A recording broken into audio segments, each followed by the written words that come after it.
lahat kinakalat ng Congress para maging ebidensya nila. Yes. Ganun. Hindi sila kumukuha ng mga witness na, fake news yan, fake news yan. Eh, ang ebidensya. Eh, hindi eh. Nag-imbestiga kayo ng mga tao na sinasabing nabayaran daw ng PI. Tapos nung inimbestigahan yung tao, sinabi na hindi naman nagkabayaran. Tapos parang pinipit pa rin nila na masama pa rin yung house. Sangay kayo ng gobyerno, tinawag lower house, upper house. Dapat magkatulong kayo. Eh yung upper house, gusto mo maliitin mo yung lower house? Yun, minaliit pa rin. Maliit na yung lower house eh. Pero yun ang pinakamaraming nagawa. Kasi lower house na daw. Lower house na daw, kaya i-lower daw. Tapos kapag nagkaroon ng eleksyon, sino ang kailangan ng upper house? Kongreso, siyempre. Si lower house. Bakit? Ang mga Andiyan ang congressman, may sector. mga hawak na distrito yan. Oo, Sila sector. ang mga. Oo. Grabe sila magmayabang pala eh, Yung no? mamayabang pa nila, sa kanila daw nationwide, sa kanila daw boto lahat. Oo. Nationwide. Puta, pag samasamahin mo mga kongreso na yan, punyawas, pag samasamahin natin yan, wala pa lang, baksak pa rin sila. Oo. Nationwide, wala yung mga distrito ng mga congressman, nasan sila? Wala. sila. Kaya nga pagdating ng eleksyon, pati kahit kalaban nila, hinihimod na yung pet eh. Oo, talaga, alam mo, ang gagawin pa nilang yan, lalapitan pa nilang yan. Kunyari, wala naman yun, kailangan lang natin ng konting usap-usapan para pag-usapan sa campaign. Wala kaya naman, style naman yung bulok na, tagal nang ginagawa Dapat yan. yung Senado, para hindi sila, like ako, no? Ako okay na ako ma-abolish ang Senado dahil sa nakikita ko ngayon na hindi maganda.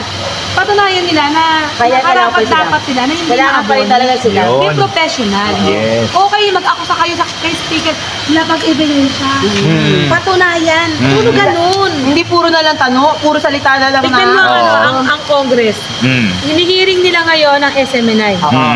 Pero ang daing nilang hindi lang sabi ni ganito, sabi ni ganyan, sabi lahat kinakalat ng Congress para maging ebidensya nila. Yes. Ganun. Hindi sila kumukuha ng mga witness na, fake news yan, fake news yan. Eh, ang Senate, ganun eh. Pinapirma po kami. Ano sabi sa inyo, meron bang binigay? Wala po. Pero may pinangako? Wala po. Eh, ba't kayo papirma? Eh, kasi po, akala namin ayuda. O, hindi pinangako yun. Hindi naman po, pero akala, ano yung pinag-uusapan nyo? Sinasayang ninyo yung Ang pera ng perang mga tao Pilipino. bayan. Kada hearing natin. Yes. Oo, Tapos, gastos yan labas ng pera yan kada hearing yan Paulit-ulit May lang pondo din yan.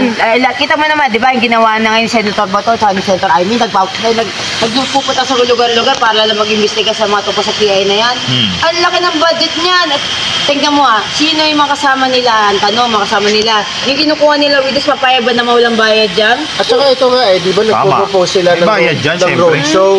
Alam mo, so noong unang tingin ko niya, nag-roadshow na yan, hindi naman yung PI yung gusto yung Hindi. kaya yung mga sarili-sarili Sarili nila, nililinis sila sarili nila Yan. kasi wait lang. Sa vulgar kayo, ayan na. Umpisa na ng campaign. Hindi, sabi ko kanina, kasi umpisahan hindi ako yun. gano'ng updated sa Senado. Hindi ko gusto topic Senado, nahihinsa ko kala si Aimee.